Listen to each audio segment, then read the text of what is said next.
These are their stories.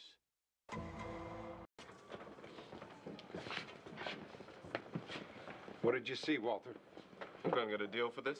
We'll make sure the DA knows you helped us out.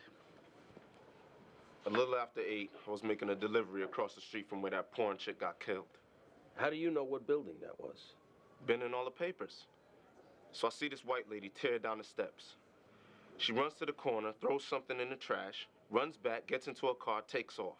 You check out what she threw in the garbage? Sure I did. It was a gun. And I'm sure Walter, being the kind of fella he is, just didn't want a free gun sitting around. Is that right, Walter?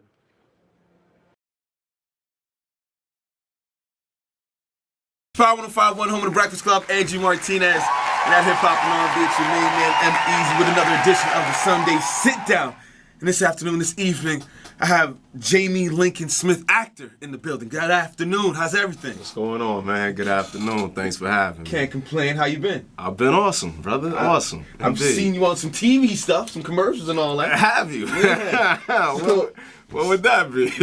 So how is the acting game, as they say? Oh man, the acting game is a game. That's a great way to put it, man.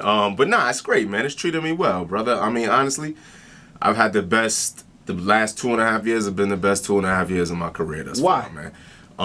Because I've worked consistently, man. I haven't had to work a day job or anything of the sort in 2 years, man. And that's amazing for an actor to say. You know what I mean? So it's been great for me these past couple of years, bro. And why do you think that the last 2 years have been the best? What brought upon the blessing? Or the good luck? Well, God brought the blessings as always, man. But I don't know. I mean, I think all these years of grinding and hitting this pavement, as they say, have started to pay off. People I've met, you know, I've been working a lot through referrals and people that I knew from before, and people saying, "Hey, you need to get Jaime on that project," and like that, man. It's been paying off for me. Now, I've read that you have a master's. I do. In comedy. Not in comedy, in acting. In acting. Man, in acting. I'm sorry. Yeah. Acting. So, what's the necessity for a master's in acting?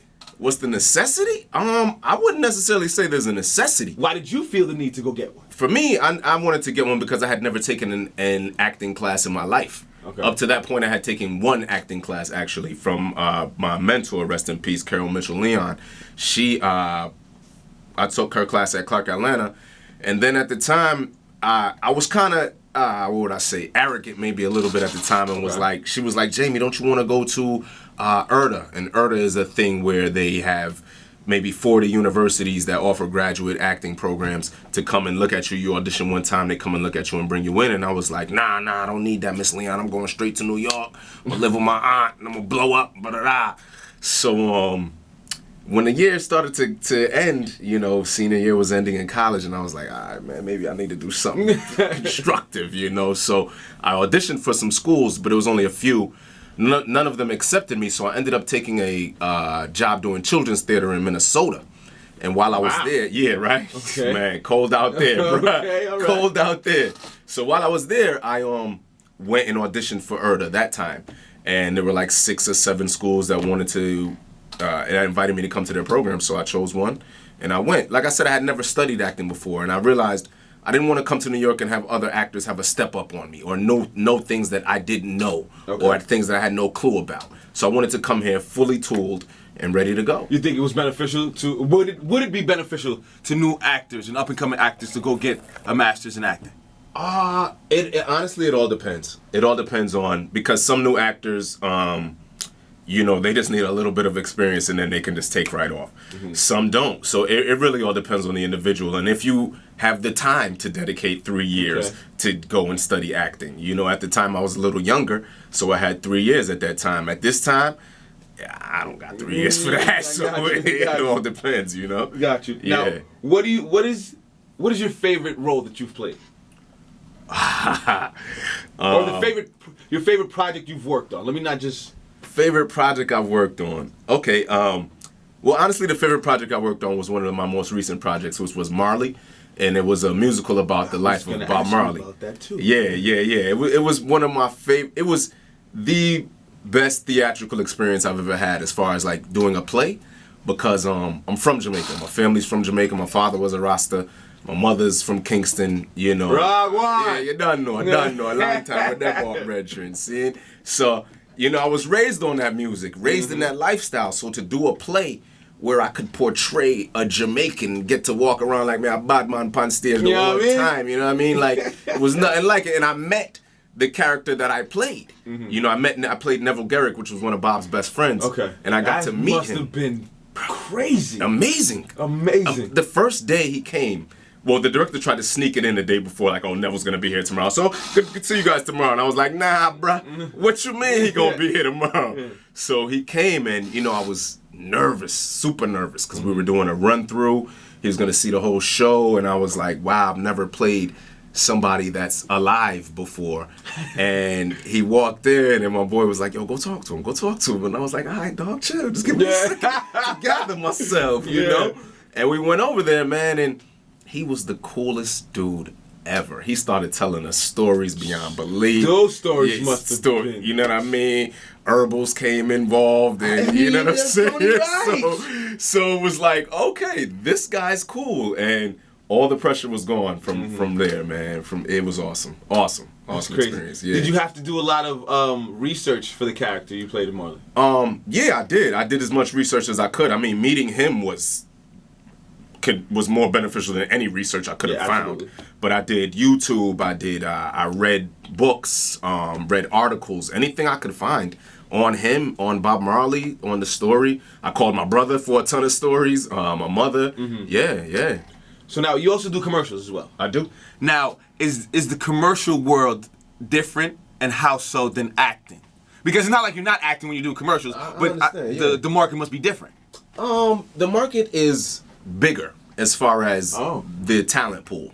Okay. It's bigger. There's more people that do. Well, from my experience, I want to say I might be putting my foot in my mouth, but from all I know, the market pool is bigger. It takes less training to do commercial acting. A lot of times it's just a crapshoot, really. You know what I mean? You go in there and they're like, oh yeah, he looks good with that person. That'll work. Let's do it like that. Whereas, you know, with straight acting, a lot of times it takes training. You got dialogue you got to spit out. But then again, the training helps at times for commercial acting because there's dialogue, and I lay it out like that, whereas somebody who may not have been trained may not be able to spit out the dialogue like I can, or somebody else that's been trained. But I would say it's different from that perspective. But the money's better, so yeah. Absolutely. Now you voiced the guy from Grand Theft Auto, correct? I did. Did you play the game? I don't. I don't. My boys play though. Okay. All of my friends play. So they've used me. You gotta buy me. Yeah, you know what I mean? And that must be weird. I help you. Nah, is it weird? I don't know. You know, weird for them, I guess, but not really weird for me because you know they see me on TV. They've played with me in that game. I did another Grand Theft Auto before the New York one. What was it called? I forget. Whatever the New York one was called, I did. But I did background voices on that one. Whereas this one I played Carl, and I also did a couple radio drops for the Jamaican radio station. Yeah. Oh man, it's a Sunday Shakedown. Where you find that at, man? I got actor Jaime Lincoln Smith in the building. Now, tell me about the Blue Bloods. Being a recurring actor and role on that, how's that? It's great, man. They need to call me again. I'm ready. Call me again for another episode this season. But that was awesome, man. It was honestly the biggest role on TV that I had done so far. It was 2 episodes. I got to act with Tom Selleck, man. I was watching Tom Selleck on Magnum P.I. I was just about to say, that mustache is gone for years. Forever, for what I know. And that's what I said to him. I said, brother, I've been watching you since I was a kid on Magnum P.I. Now I'm working with you, sharing the screen with you, man. It was amazing. I learned so much. And it also gave me so much confidence because I just remember one time we were doing a take with Tom Selleck because I work with Donnie, and Dennis Haysbert actually played my father. So I shot with Donnie and those guys another day, and then the second episode when I was shooting with Tom, there was a time where you know, we had a really good take, but one of the cameras weren't working or something like that. So the director comes back in and he's like, oh, Tom, we got to shoot it again, man. You know, and Tom's like getting a little agitated at that. Like, we just had a good one. So he comes back, we shoot it again. And then the director goes to Tom and said, how's that? And Tom was like, honestly, it was okay, but the one before that was the one that was on the money. And in my head, I was like, that was the one that was on the money. So, yeah, but not a confidence to me, meaning I'm on the same level with Tom Selleck as far as ideas, then that's great, man. You know, so it was awesome for me. Super. That's crazy. Yeah. So, give me some names of some influences in your life.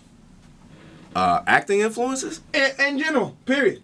My father, number one, super influenced, man. Always told me to go get it and nothing can stop me. Honestly, Mekhi Phifer, man, was an influence for me because he got his first gig just off the street. So it was like, if he can do it, I can do it. And I watched Mekhi since Clockers to this day. I watch Mekhi because I love him. You know what I mean? As far as like, he's just inspirational for me. I think he's a good actor, but I'm not necessarily looking at him like, oh man, Mekhi's skill or whatever. But inspirationally, he moves me. Gotcha. There was somebody else at the tip of my tongue I was gonna say. I don't remember right now, but stage acting, Jeffrey Wright moves me on stage. James Earl Jones is beyond amazing. I seen him 3 weeks ago doing a play called The Gin Game with Cicely Tyson, and she's 90. I was going to say, he's still doing plays? Yeah, she's 90 and he's 84. Wow. And they were both on stage, just the two of them, carried the whole play for 2 hours. Amazing, man. Like, that's inspirational. Felicia Rashad is another inspiration for me, man. Yeah. Miss Cosby? No, not Miss Cosby. Miss Huxtable. Let's get it right. Miss Huxtable. She ain't Miss Cosby. You're right. Miss Huxtable. Yeah. Jaime Lincoln Smith in the building. I see you're a Giants fan. Oh, most definitely, Did you see we just lost? That's why I didn't wear my hat. I was about to wear my hat and my sweatshirt, but again, we continue to find ways to lose. I ain't even gonna speak on it, man. I thought they could do it for me since my fantasy team isn't doing it for me. After this, I'm gonna show you the terrible, disgusting fantasy. I went against Drew Brees, who had 71 points today. Huh? I don't get 71 all week. He got it in one. We're in the same boat, man. Same boat, bro. It's tough out here.